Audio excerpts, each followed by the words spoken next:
Une question à présent. Que se passerait-il si les Américains coupaient l'accès à Meta, Google, Microsoft, mais aussi à tous leurs logiciels, leurs satellites, leurs applications, leurs réseaux de paiement et leurs centres de données? Un scénario digne de science-fiction, mais qui fait tout de même réfléchir les Européens compte tenu de l'imprévisibilité du président américain. L'idée est donc de sortir de la dépendance aux outils numériques américains. C'est dans cette perspective que les premières rencontres de la souveraineté numérique doivent se tenir ce lundi à Paris en présence de la ministre en charge de l'intelligence artificielle et du numérique, Anne Le Henanff. On va en parler avec vous, Christophe Gourbeau, bonsoir. Bonsoir. Vous êtes vice-président et directeur de la stratégie de l'IMA, l'Innovation Makers Alliance. C'est une association qui regroupe la plupart des dirigeants français du numérique. Concrètement, aujourd'hui, quel est notre niveau, à nous, Français, Européens, notre niveau de dépendance face aux Américains? On ne peut rien faire sans eux? Alors, si vous prenez l'ensemble de la chaîne de valeur du numérique, vous avez des secteurs sur lesquels on est complètement dépendant et on n'a aucun équivalent en Europe. Vous pouvez penser aux GPU par exemple, donc Nvidia, qui sont les puces qui permettent de faire tourner dans les data centers, si vous voulez, l'entraînement pour permettre l'intelligence artificielle générative, ChatGPT et tout ce que vous pouvez connaître comme outil grand public. Là-dessus, on a une dépendance complète. Sur le cloud, entre 70 et 80% du marché européen est détenu par les trois grands hyperscalers américains que vous avez cités durant votre introduction. Donc, on a une dépendance très forte, mais on a des équivalents en Europe. On a des acteurs du cloud souverain européen Donc qui, le en cloud, fait, ce sont les centres de données. voilà, exactement, qui sont en fait les centres de données. Et on a des équivalents européens, mais qui aujourd'hui sont évidemment de beaucoup plus petite taille, mais qui pourraient demain, si on le souhaitait, et c'est d'ailleurs ce qu'on appelle de nos voeux, pouvoir devenir beaucoup plus importants, en bénéficiant par exemple d'une commande publique qui pourrait être plus importante au niveau européen, ou en bénéficiant peut-être de changements de stratégie de la part des acteurs privés, qui pourraient identifier justement que alors c'est justement, je fais le lien avec ce que vous avez dit, de par les actions récentes du président américain et de par, je pense que pendant très longtemps, on pensait que il faisait souvent des menaces qu'on ne pouvait pas prendre au sérieux. On les voyait quasiment de manière un petit peu comique. En réalité, on a réalisé avec le Venezuela et on réalise de plus en plus qu'il est capable de les mettre en application. Ça fait évidemment réfléchir puisque ça permet de complètement reprendre l'ensemble des menaces qu'il a faites sur le giron numérique. Il nous a menacé potentiellement demain de pouvoir nous bloquer ou limiter l'accès aux GPU. Donc on pourrait limiter complètement l'innovation européenne.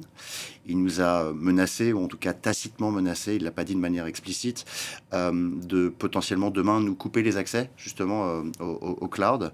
Et de manière générale, sinon de créer une politique tarifaire extrêmement contraignante si nous ne faisions pas ce qu'il souhaitait que l'on fasse. Ça fait évidemment grandement réfléchir et comme je le disais, pour répondre à votre question, on a sur l'ensemble de la chaîne de valeur du numérique des niveaux de dépendance qui sont plus ou moins égaux. Sur certains secteurs, une dépendance qui est totale, sur d'autres secteurs, une dépendance qui est moindre. Et ça signifie aussi qu'on a des domaines qui sont particulièrement exposés. Je pense à celui de la défense, Oui. le domaine de l'énergie, de la santé. Alors heureusement pour ce qui est du domaine de la défense, vous avez quand même une stratégie française qui est d'ailleurs une stratégie gaulliste initialement, qui a toujours perduré depuis, qui est d'avoir une indépendance totale dans notre manière de pouvoir faire fonctionner nos armées. Et donc normalement la plupart je dirais des solutions qui sont utilisées par les services de défense de la nation sont évidemment sur des solutions qui sont françaises. Néanmoins, Même vous pour le pouvez renseignement. bah, en fait, la difficulté, elle est, vous avez ce que le ministère des Armées va commander, puis après, vous allez avoir ce que l'ensemble des entreprises qui utilisent, en fait, ou qui proposent, je dirais, les services de défense de la nation. Et là, vous allez avoir une utilisation beaucoup plus massive des outils américains. En réalité, si demain, je reprends votre scénario initial, Donald Trump rentrait dans les headquarters de Google, de Microsoft et d'Amazon et leur disait, écoutez, couplez complètement les accès européens, aujourd'hui, l'Europe serait dans une situation dramatique. Je pense on perdrait complètement, excusez-moi, toutes nos capacités sociétales, politiques, économiques. Ce serait dramatique. Donc, en fait, c'était pas une question qui était importante, puisque pendant très longtemps, on considérait que les États-Unis étaient un pays allié et que ça resterait un pays allié pour toujours. Ces actions récentes nous permettent peut-être, et je vois ça comme une opportunité, de pouvoir réaliser que nous devons recréer une indépendance européenne du numérique. Donc il y a une prise de conscience et c'est pour ça qu'il y a ces rencontres du numérique qui ont lieu demain sur la souveraineté numérique. Ça peut prendre combien de temps avant qu'on soit indépendant? On ne pourra jamais devenir complètement indépendant et ça n'aurait pas vraiment le sens. Il y a des industries, on parlait d'NVIDIA, il nous faudrait 20 ans pour être capable de pouvoir, pour demander par exemple à ST Microelectronics de faire ce que fait NVIDIA. Il y a plusieurs solutions. La première chose, c'est qu'il faut créer de l'interdépendance. Donc il faut être capable d'avoir des girons, des bribes technologiques sur lesquelles les Européens sont plus forts que les Américains, et d'ailleurs c'est la même chose pour les Chinois et les Russes, et où donc eux aient aussi besoin de nous. Vous en avez une qui est connue, qui est ASML, qui a investi d'ailleurs dans Mistral, qui, là, on est sur une bribe technologique que les Européens possèdent, je dirais, et les Américains ont besoin de nous pour ça.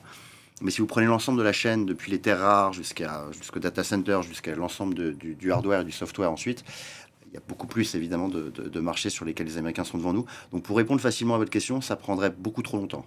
L'idée est plus de comprendre il faut comprendre en fait la criticité de certaines données et comprendre que sur certains marchés stratégiques, on doit absolument forcer déjà les institutions publiques, mais même les grandes entreprises européennes, à revoir complètement leur politique numérique. Elles y Et sont disposées? je pense qu'elles sont disposées à le faire. Pour ce qui est du giron public, en fait, souvent la réponse qu'on nous apporte, et ce que les lobbies d'ailleurs américains apportent, c'est le fait qu'il faut respecter le droit à la concurrence. Néanmoins, il y a un article du traité sur le fonctionnement de l'Union européenne qui s'appelle l'article 346, qui a été d'ailleurs amené au début par Charles de Gaulle pour nous permettre de garder la main sur notre industrie nucléaire sans devoir répondre à Bruxelles. Cet article stipule le fait qu'un pays a le droit de se soustraire au droit à la concurrence quand il considère qu'un marché ou un secteur est absolument central pour la survie d'une nation. Je pense que le numérique, pendant trop longtemps, a été vu comme un outil. Il faut complètement repenser ça et imaginer qu'aujourd'hui, c'est quasiment aussi important, je pense, que l'arme nucléaire. L'IA, demain, sera probablement vitale absolument pour une nation. C'est aussi important que l'alimentaire, c'est aussi important que l'énergie. On n'imaginerait pas demain acheter l'ensemble de notre nourriture à un pays étranger, parce qu'on saurait qu'évidemment, en temps de guerre, ce serait très problématique. C'est la même chose pour le numérique. Et donc, on pourrait fermer des marchés, on pourrait avoir un protectionnisme beaucoup plus assumé sur certains marchés critiques. Donc, pour répondre à votre question, pas sur tout, mais sur les marchés qui sont les plus importants, et se dire là-dessus, on va aller légiférer, on va forcer à utiliser de la technologie et du numérique uniquement européen. Merci beaucoup Christophe Grosbeau d'être Je vous en prie, venu merci de m'avoir invité. nous éclairer sur le plateau de France 24 et vous serez donc présent avec votre association Lima à cette rencontre du numérique qui aura lieu donc demain avec la ministre en charge du numérique. Merci à vous.